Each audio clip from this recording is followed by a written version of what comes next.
Terus ya sempat ngedown, sempat down 2 hari, sempat kayak nggak nerima, gagal polisi, nggak mikirin motor, nggak mikirin apa. Jadi yang saya bikin tuh cita-cita saya gagal karena jari saya seperti ini, terus kaki saya jahitan banyak banget. Saya cuma mikir, saya dapat gelombang pertama tes psikotes di SMK Pesanggerahan. Jadi saya dari rumah itu keluar jam 4 pas. Jam 4 pas itu menurut saya juga udah telat, jadi saya buru-buru. Nah, saya dari rumah ngeliat Google Map itu melewat Jalan Arjuna itu estimasinya cepat. Cuma 20 menit. Jadi makanya saya lewat pinggir tol Jalan Arjuna. Nah, pas saya belok pengen masuk ke jalan pinggir tol, itu saya udah melihat si pelaku. Jadi pelaku itu jalan naik motor pelan. Jalan naik motor pelan dengan kondisi pelan, tapi saya nyalip. Saya nggak nengok kanan kiri, nggak nyenggol apa enggak. Saya langsung jalan, ya udah. Saya ngebut, terus saya punya feeling kayak ini orang kok nggak enak ngikutin. Makanya pas ada Jalan Arjuna itu ada sel, ada pom bensin sel. Di situ saya berhenti menepi. Saya nggak masuk, enggak. Cuma saya kayak cuma memastikan kalau ini orang baik aja. Kalau saya berhenti dia lewat. Tapi ternyata dia berhenti juga sebelum saya, seperti itu. Oke, berarti udah ada feeling awal ikutin gitu ya. Terus yaudah dari situ nggak ada 10 menit nggak ada apa, saya langsung jalan, saya langsung ngebut. Nah pas belokan pengen naik flyover lah, di situ lah si pelaku melakukan aksinya.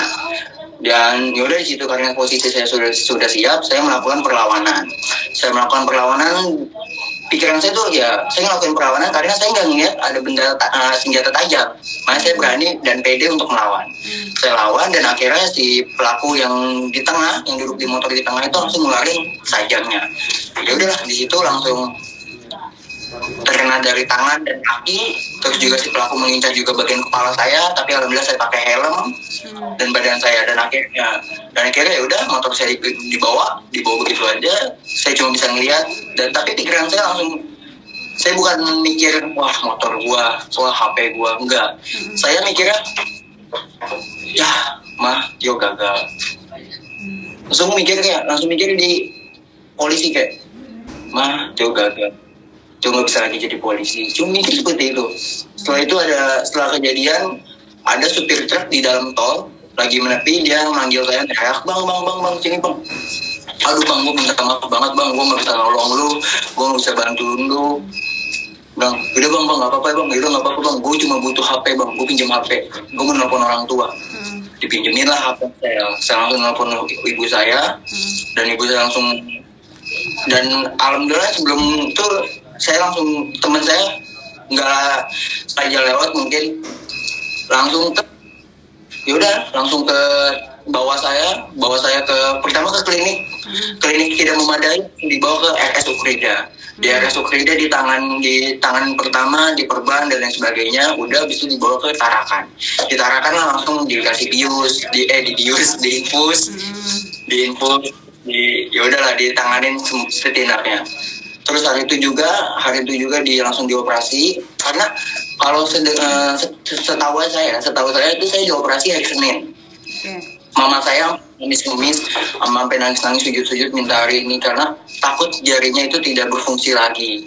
Takut udah pendarahan keluar banyak seperti itu. Jadi dari Polda atau dari mana kurang tahu, itu nyuruh dokternya atas nama Satrio ditindaklanjuti sekarang juga seperti itu. Jadi alhamdulillah saya di situ siangnya langsung dioperasi dan langsung dapat kamar. Udah setelah itu terus ya sempat down 2 hari, sempat kayak nggak nerima, gagal polisi, nggak mikirin motor, nggak mikirin apa. Jadi yang bisa bikin tuh cita-cita saya gagal karena jari saya seperti ini, terus kaki saya jahitan banyak banget. Saya cuma mikir juga, tapi dari orang tua selalu menyemangatin, dari teman-teman, dari saudara, dari om tante selalu menyemangatin, kayak selalu bilang ke saya, jalan pintu kesuksesan itu tidak hanya di polisi, bisa di mana aja. Dari situlah orang tua saya ngomong seperti itu, saya oke, gue bisa. Langsung saya situ kayak benar-benar melupain kejadian itu. Dibilang trauma, tapi saya melupakan, benar-benar saya bikin janji di diri saya, gue harus lupain kejadian itu. Dan orang tua saya bilang kayak berdoa aja, semoga di balik kejadian ini ada hikmahnya. Ya udah, dan alhamdulillah sekarang benar ada hikmahnya seperti itu. kalau didatangi oleh Aibda Ambarita tuh salah satu apa ya, karena beliau adalah idola saya dari kecil, yang saya suka lihat nonton dari TV, dan sekarang bisa ketemu lihat secara langsung, bisa ini kayak wah, itu benar-benar saya bahkan sampai kalender di HP saya tandai hari bahagia. Sama ditandai di kalender hari bahagia. Oke, lu ngobrolin apa aja sih pas ketemu yang bikin kamu bahagia banget nih? Tidak ngobrol sih, Pak.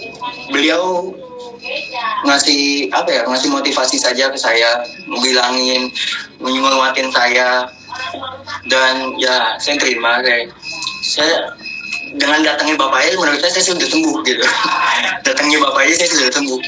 Makanya ya udah, tapi dengan adanya beliau itu ya udah, saya makin semangat, saya makin kayak tidak mengubur cita-cita, saya langsung optimis kayak oke, gue bisa. Ya udah seperti itu. Terus datangnya Pak Babin juga kayak salah satu, wah, orang yang suka lihat FVP saya ada di FVP ini tiba-tiba ada tuh kayak wah. Terus petinggi-petinggi polisi kayak Kapolres, Kapolsek, Bonjiro dan sebagainya itu kayak respect saya. Datang menjenguk dan itu respect. Gitu sih. Dan dapat ini juga ya, penghargaan dari Kapolri. Nah, itu boleh diceritain nggak tuh? Awalnya gimana tuh bisa dapat itu? Awalnya, sumpah, awal pertama saya kemarin itu, kan kemarin ya awalnya, saya nggak tahu Kak, karena saya posisi baru bangun tidur. Baru bangun tidur. HP saya tuh rame, pada ngetek-ngetekin saya di Instagram, di WA pada ngechatin semua, kayak siapa? Terus saya baca lah beritanya, kayak saya diem tuh kayak bener nggak nih? Takutnya simpang siur, takutnya bohong, kayak saya kasih lah ke mama saya langsung kayak alhamdulillah nangis gitu. Nah nggak lama kemudian datangnya dari Humas Polres Jakbar ke rumah menjelaskan dengan adanya berita itu dan itu adalah benar, dan saya kayak kayak pikiran saya langsung ke almarhum nenek saya langsung kayak Mak, dia berhasil.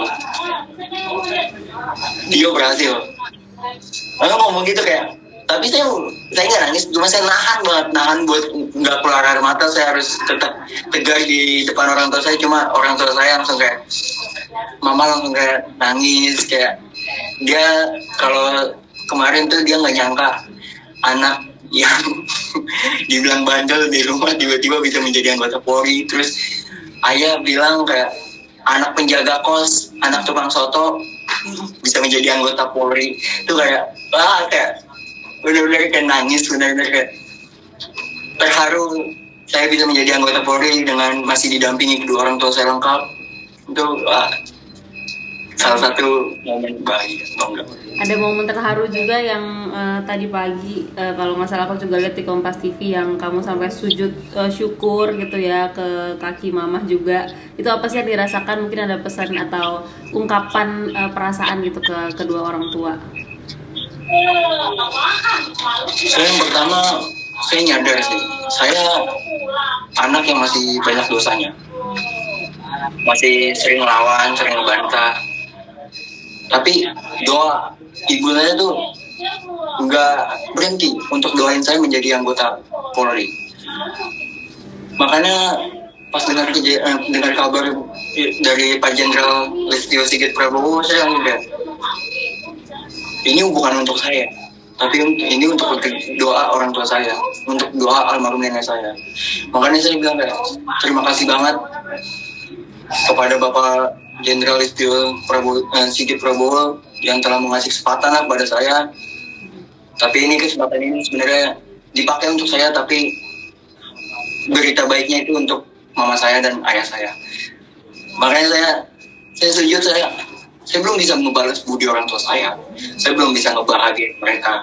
Mungkin dengan adanya berita itu mereka bahagia lah. Yang dulunya sering dengar Tio berantem, Tio pulang malam, dan sekarang dengar kabar anak menjadi anggota polisi itu, wah.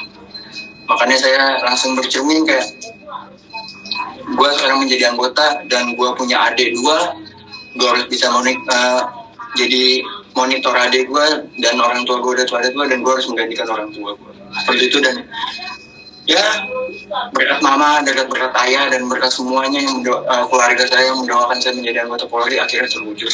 Itu sih. Jadi dengan berita ini, kabarin itu sepenuhnya untuk saya hadiahkan untuk orang tua saya, bukan untuk saya.